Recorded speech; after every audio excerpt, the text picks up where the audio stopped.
அனைவருக்கும் வணக்கம். ஓய்வூதியதாரர்களுக்கு ஒரு முக்கியமான செய்தி. அதாவது ஓய்வூதியதாரர்களுக்கு பண்டிகை காலத்திற்கான முன்பணத்தை தற்போது உயர்த்தி அதற்கான ஆணையை பிறப்பிச்சிருக்காங்க.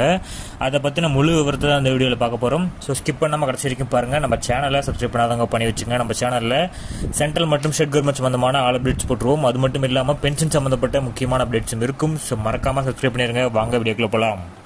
ஃபர்ஸ்ட் ஆஃப் ஆல் பார்த்தீங்கன்னா, ஓய்வூதியதாரர்களுக்கு வழங்கப்படும் பண்டிகை கால முன்பணத்தினை 4000 ரூபாயிலிருந்து 6000 ரூபாயாக உயர்த்தி அதற்கான அரசாணையை வெளியிட்டிருக்காங்க.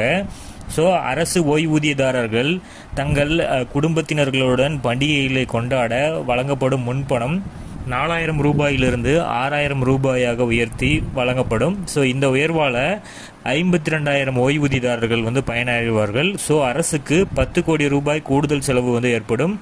பொங்கல் பண்டிகையை கொண்டாட முன்னாள் கிராம அந்த பணியமைப்பு உட்பட சி மற்றும் டி பிரிவு ஓய்வூதியதாரர்கள் குடும்ப ஓய்வூதியதாரர்களுக்கு ஆண்டுதோறும் வழங்கப்படும் 500 ரூபாய் 1000 ரூபாயாக உயர்த்தி வழங்கப்படும் எனவும் குறிப்பிட்டிருந்தாங்க.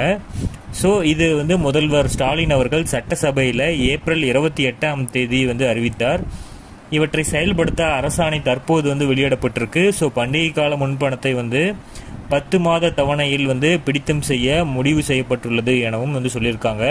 இது ஓய்வூதியதாரர்களுக்கு ஒரு மகிழ்ச்சியான செய்தி. ஸோ பண்டிகை காலத்திற்கான முன்பணத்தை தற்போது உயர்த்தியிருக்காங்க. இதற்கான அரசாணை பற்றி தான் போட்டிருக்கோம்.